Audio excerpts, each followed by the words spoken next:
जब किसी जीव का इसी जन्म में कल्याण होने का भगवान निश्चय कर लेते हैं, अब इसका कल्याण होना चाहिए, बहुत भटक लिया तो कहते हैं भवापवर्गो भ्रमतो यदा भवेत् जनस्य तर्ह्यच्युत सत्समागमः सत्संगमो यर्हि तदैव सद्गतौ परावरे से त्वयि जायते मतिः। ये भगवत कृपा का स्वरूप है कि हमारा अंतिम जन्म है। क्या? भगवत कृपा से, भारी सुकृतों की कृपा से जब हमारा आखिरी जन्म होता है, ये निश्चित हो जाता है कि अब इसका इस जन्म में कल्याण होगा, तो उसे साधु संग की प्राप्ति होती है। भवापवर्गो भ्रमतो यदा भवेत् जनस्य तर्ह्यच्युत सत्समागमः।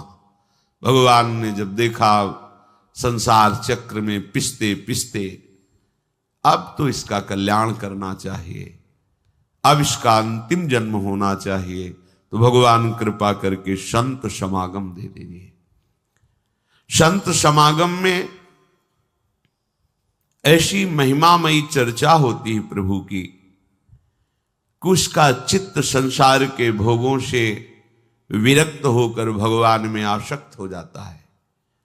सत्संगमो यर्हि तदैव सद्गतौ परावरे से त्वयि जायते मति।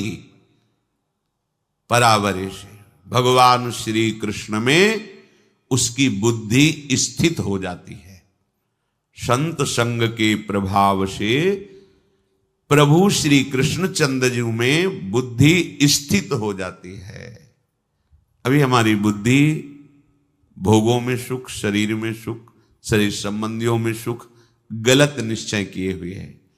और जहां संत समागम मिला तो समझना चाहिए हमारा आखिरी जन्म है और संत समागम का फल है संत संगमो यही तदैव सद्गतौ।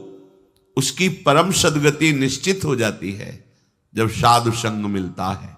क्या परम गति? परावरेशो त्वयि जायते मतिः। जो परम ईश्वर हैं प्रभु श्री कृष्णचंद्र जी, उनके चरणों में रति हो जाती है। दया में प्रभु कितनी अपार कृपा की आपके ऊपर। मनुष्य शरीर, साधु समागम श्रीधाम वृंदावन में दुर्लभ बात है। आप अपने जीवन को विचार करके देखिए कि आपके करने से आज तक क्या हुआ है। बिगड़ा ही है, बना नहीं है। ये इसलिए विचार कीजिए कि आप अहंकार रहित होकर प्रभु की कृपा का आश्रय लेकर हृदय से प्रभु के चरणों का सहारा ले लीजिए, बच जाओगे, दुख से बच जाओगे। कोई तुम्हारा मित्र नहीं है, यहां कोई तुम्हें सहयोग देने वाला नहीं। मान लीजिए आप लोग भ्रमित हैं, इसलिए आपको लगता है आपके कोई दोस्त हैं, कोई आपके सहयोगी हैं, कोई आपके संरक्षक हैं। बिल्कुल नहीं। बाहरी सब कुछ हो सकता है, आंतरिक रक्षा करने वाला केवल श्री कृष्ण है, दूसरा नहीं है। सच्ची मानिए उन पर बड़ी कृपा है जिनको पग पर धोखा मिलता है, प्रतिकूलता मिलती है, तो उनको असलियत समझ में आ जाती है, फिर वो सत्य की तरफ मुड़ते हैं, उन्हें साधु समागम मिलता है और वो सत्य में प्रतिष्ठित हो जाते हैं। आज से हमें समझना चाहिए कि भगवत कृपा पात्र हैं। अब हमारी दुर्गति नहीं हो सकती, क्योंकि प्रभु की कृपा किसी निमित्त को लेकर के नहीं हुई है, अहेतुकी कृपा है। तो अब हमारे कल्याण में कोई संशय नहीं। सच्ची मानिए, ये विश्वास करोगे तो हो जाएगा। विश्वास करो, ये जादू की बात है। मेरा कहां कल्याण होगा, मैं तो गृहस्थ हूं, मैं विषयों में फंसा हूं, मैं दुर्गति पक्की है। नहीं नहीं, कुछ भी हो, मेरे में सामर्थ्य तो नहीं, मैं तो अधम हूं, नीच हूं, पर मेरे प्रभु बड़े कृपालु हैं। मेरा निश्चित इस जन्म में कल्याण हो जाएगा, पक्का हो जाएगा। आप विश्वास कीजिए। आप हर समय अपने भाग्य को सराहिए, मैं प्रभु का शरणागत हूं, अहो भाग्य मेरे, प्रभु ने मुझे स्वीकार कर लिया। अगर स्वीकार किया ना होता तो मुझे साधु संग न मिलता। जो प्रभु मोहि अनुग्रह कीन्हा, तो तुम आई दर्श हठ दीन्हा। देखो, प्रभु ने मेरे पर कृपा की ना, तो हे महाभागवत हनुमान जी, आप अपनी तरफ से आकर मुझे दर्शन दिए ना। अब मोहि भाव भरोसा हनुमंता, बिनु हरि कृपा मिले नहीं संता। आज मुझे भरोसा हो गया कि हरि की हमारे ऊपर कृपा है, क्योंकि कृपा ना होती तो आप मुझे दर्शन न देते। आपके समीप हमें भगवत चर्चा करने का सौभाग्य, सुनने का सौभाग्य न मिलता। हम लोग जैसे भी हैं, अपने प्रियालाल के हैं। झूठी से ही सही तुम मान लो तो ये झूठी बात नहीं होगी, सच्ची है, क्योंकि है हम। संसार में तुम सत्य मान रहे हो पर सब झूठा है झूठा। तुम चाहे जितना सत्य मानो, ये मेरा कोई तेरा नहीं। दुनिया में लाखों का मेला जुड़ा, हंसा जब जब उड़ा। तो इस बात को पकड़ो ना यार, कोई साथी नहीं, कोई साथ नहीं। एक साथी है, केवल श्री हरि नाम, केवल राधा नाम, क्योंकि राधा नाम हरि नाम ही हरि को प्रकाशित करता है।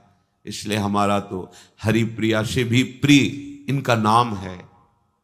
इनसे भी ज्यादा महत्व इनके नाम में हमें देना है, क्योंकि नाम से ही इनका परिचय, नाम से ही हमारा संबंध दृढ़ होता है। झूठी भी हम मान ले कि हम प्रियालाल के हैं तो झूठा नहीं होगा, वो सत्य, क्योंकि हम हैं उनके। आप झूठ से भी इच्छा करने लगो, इच्छा नहीं भगवत दर्शन की, पर झूठ से भी करने लगो, अब तो कल्याण हो जाए इसी जन्म में, अब तो प्रियालाल मिल जाए इसी जन्म में, वो मिल जाएंगे। झूठा खेल है सांचा होए, क्योंकि ये सांचा खेल है। इसमें नाटक भी करे भक्ति का तो भगवान कृपा करके उसे सच्चा भक्त बना देते हैं। बस आश्रय ले ले भगवान का। झूठा भी रोए, झूठा भी गाए, झूठा भी भाव से लगे, सच्चा भाव नहीं है, पर प्रभु देखते हैं ना कि मेरे में लगना चाहता है, मेरा आश्रय लिए, तो उसे सत्य भाव से युक्त कर देते हैं, उसकी भावना सत्य कर देते हैं। पूज्य श्री राधा बाबा कह रहे हैं, मेरा अनुभव है, संतों के अनुभव को समझना चाहिए। प्रभु से केवल एक ही प्रार्थना करो यदि, कि मुझे आपकी अखंड स्मृति प्राप्त हो, निरंतर भजन, आपसे प्रेम। तो प्रभु इस याचनाओं को कभी नहीं ठुकराते। आप एक प्रार्थना करें, मेरा भजन बन जाए प्रभु, निरंतर आपका भजन बने, आपकी स्मृति में मगन रहूं, आपके चरणों में प्रेम हो जाए। तो इस बात की पूर्ति प्रभु उसी समय प्रार्थना करते ही शुरू कर देते हैं। पर हम अज्ञानी इसलिए जान नहीं पाते। क्या? जब इस बात की पूर्ति में लगेंगे तो जहां जहां हमारी स्मृति, जहां जहां हमारा संबंध है, जहां जहां हमारा राग है, वो मिटाना शुरू करते हैं। तो फिर प्रश्न आ जाते हैं कि जब से भजन शुरू किया तब से विपत्तियां आ गई, लोग हमारे को प्रेम नहीं करते, वो नफरत की दृष्टि से देखते हैं, अमुक अमुक अमुक। ये वही तो हो रहा है जो आपने मांगा है।